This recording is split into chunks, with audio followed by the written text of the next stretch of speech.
Good morning, students. I am Raman Gupta from Government College Bara, and in this video, we'll study the history of English literature in the Elizabethan era or the Elizabethan age in English literature.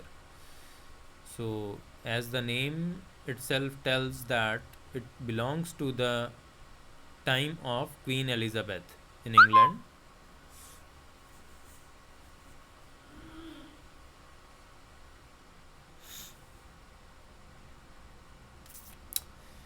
Queen Elizabeth, who reigned during 1508 to 1603.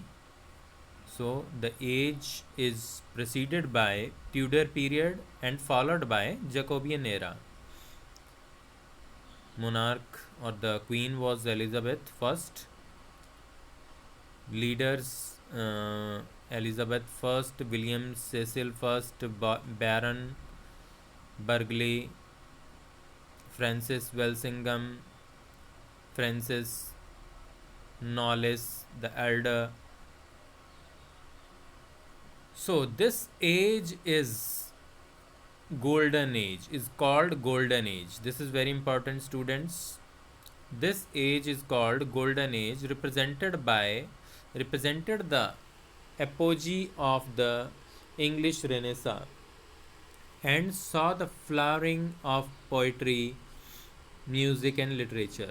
The era is most famous for its theatre, as William Shakespeare and many others composed plays that broke free of England's past style of theatre. It was an age of exploration and expansion abroad, while back at home, the Protestant Reformation became more acceptable to the people. Most certainly, after the Spanish Armada was repelled, it was also the end of the period when England was a separate realm before its royal union with Scotland. The Elizabethan age contrasts sharply with the previous and following reigns. It was a brief period of internal peace between the English Reformation and the religious battles between Protestants and Catholics, and then the political battles between Parliament and the monarchy that engulfed the remainder of the 17th century. The Protestant and Catholic divide was settled for a time by the Elizabethan religious settlement, and Parliament was not yet strong enough to challenge royal absolutism. England was also well off compared to the other nations of Europe. The Italian Renaissance had come to an end under the weight of Spanish domination of the peninsula.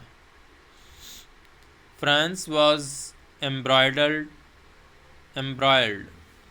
in its own religious battles that were temporarily settled in 1598 by a policy of tolerating Protestantism with the Edict of Nantes, in part because of this, but also because the English had been expelled from their last outpost on the continent by Spain's Tertius. The centuries long conflict between France and England was largely suspended for most of Elizabeth's reign. The one great rival was Spain, with whom England clashed both in Europe and the Americas in skirmishes that exploded into the Anglo Spanish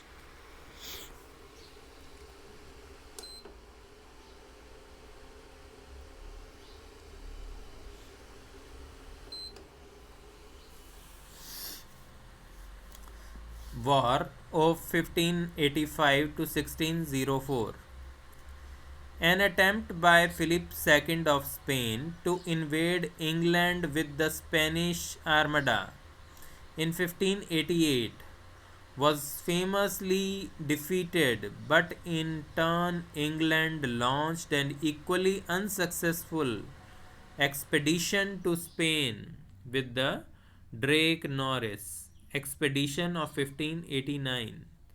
The war carried on until the signing of the Treaty of London, the year following Elizabeth's death. Students, this war was very important, and with the God's grace, England won the battle, and Queen Elizabeth was regarded as a goddess in England after this war. People of England regarded or accepted her as a goddess because what she told them to motivate the people to fight, it resulted positively, and a natural disaster appeared, and Spain's armada broke into the sea, and English people won the battle. So this was brief about Elizabethan period. Now we'll talk about the history of English literature in Elizabethan age. So we'll talk about Elizabethan literature.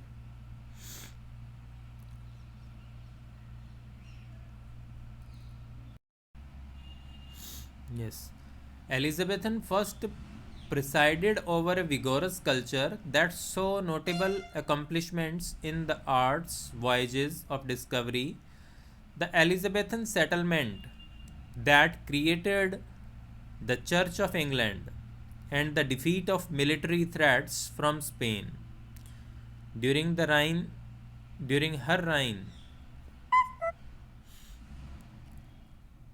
a London centered culture, both courtly and popular, produced great poetry and drama.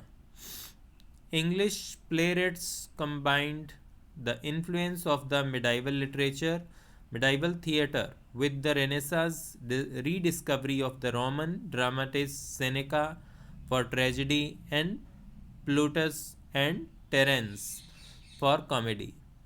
Italy was an important source for Renaissance ideas in England, and the linguist and lexicographer John Florio, 1553 to 1625, whose father was Italian, a royal language tutor at the court of James I, who had furthermore brought much of the Italian language and culture to England. He also translated the works of Montaigne from French into English. So, this is an important fact here. Montaigne translated the works from French to English. So, remember it. It can be asked in objective type questioning. So, then prose. What has been written in prose in this period?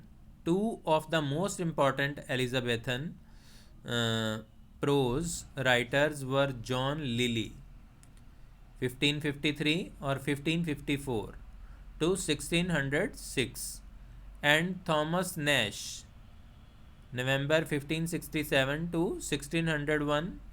Lilly is an English writer, prose dramatist, English writer, poet, dramatist, playwright, and politician, and best known for his books Euphues, The Anatomy of Wit, and Euphues and His England, published in 1580. Lilly's mannered literary style, originating in his first books, is known as Euphuism. Lilly must also be considered and remembered as a primary influence on the plays of William Shakespeare and in particular the romantic comedies. Lily's play Love's Metamorphosis is a large influence on Love's Labour's Lost, and Galatea is a possible source for other plays. Nash is considered the greatest of the English Elizabethan pamphleteers. He was a playwright, poet, and satirist who is best known for his novel The Unfortunate Traveller. George Puttenham 1529 to 1590 was a 16th century English writer and literary critic. He is generally considered to be the author of the influential handbook on poetry and rhetoric, The Art of English Poesy, 1589. Then, the most important genre in literature, which is poetry. Yes.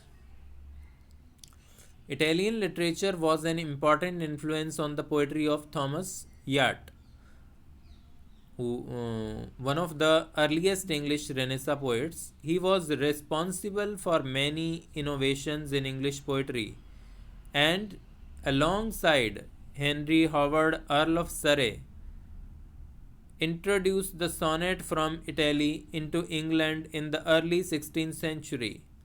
Yeats's professed object was to experiment with the English tongue, to civilize it, to raise its powers to those of its neighbors. While a significant amount of his literary output consists of translations and imitations of sonnets by the Italian poet Petrarch, he also wrote sonnets of his own.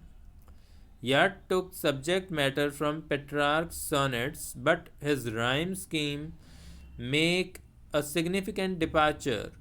Petrarch's sonnets consist of an octave, rhyming ABBA, followed after a turn, volta, in the sense, by assisted with various rhyme schemes.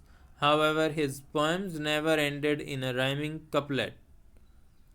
Yat employs the Petrarchan octave, but his most common sestet scheme is C D D C E E. E is a couplet. This marks the beginnings of English sonnet with three quatrains and a closing couplet. Three quatrains and the closing couplet, which is E rhyming scheme. In the later 16th century, English poetry was characterized by elaboration of language and extensive allusion to classical myths.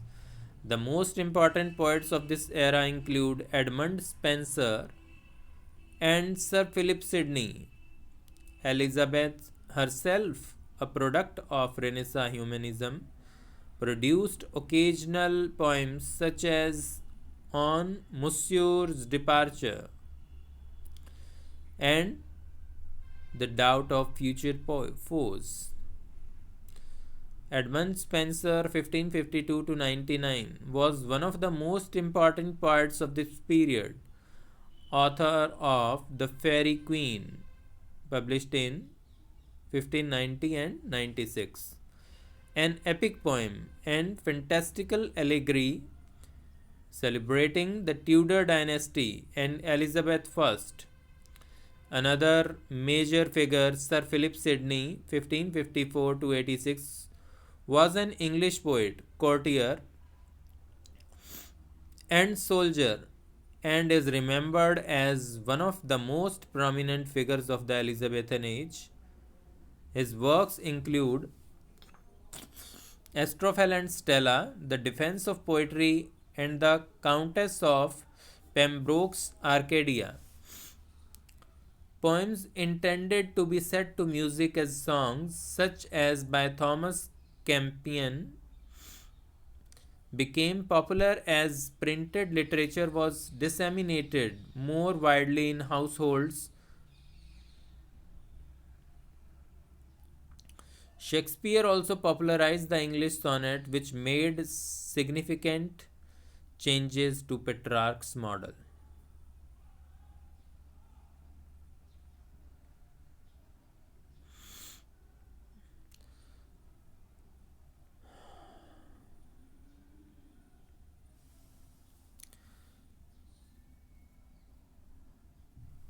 The central figures of the Elizabethan canon are Edmund Spenser, Sir Philip Sidney, Christopher Marlowe, William Shakespeare, and Ben Jonson. These are the important figures, important poets, dramatists, and so on in this age. There have been few attempts to change this long established list because the cultural importance of these five is so great that even re-evaluations on grounds of literary merit has not dared to dislodge them from the curriculum. Edmund Spenser, for example, had a significant influence on 17th century poetry and was the primary English influence on John Milton. In the 18th century, interest in Elizabethan poetry was rekindled through the scholarship of Thomas Warton and others. The Lake Poets and other romantics at the beginning of the 19th century were well read in Renaissance poetry. However, the canon of Renaissance poetry was formed only in the Victorian period, with anthologies like Palgrave's Golden Treasury. A fairly representative idea of the Victorian canon is also given by Sir Arthur Quiller Couch's Oxford Book of English Verse in 1919. The poems from this period are largely songs, and apart from the major names, one sees the two pioneers, Sir Thomas Yat and the Earl of Surrey, and scattering poems by other writers of the period. However, the authors of many poems are anonymous. Some poems, such as Thomas Sackville's, or this is the French name actually, so we'll pronounce it as Sackville. Sackville with Thomas Sackville's Induction to the Mirror of Magistrates were highly regarded and therefore in the canon, but they were omitted from the anthology as non-lyric. Students, this is about the history of English literature, which was composed in the Elizabethan period. In the next video, we'll study the characteristics or features of this period. So, how is this period different and what were the important characteristics of this period, this age? So, study it well. If you find any problem, you can ask me. I have told you earlier. So, thank you. I hope you will enjoy it and study it well. Thank you and have a nice day.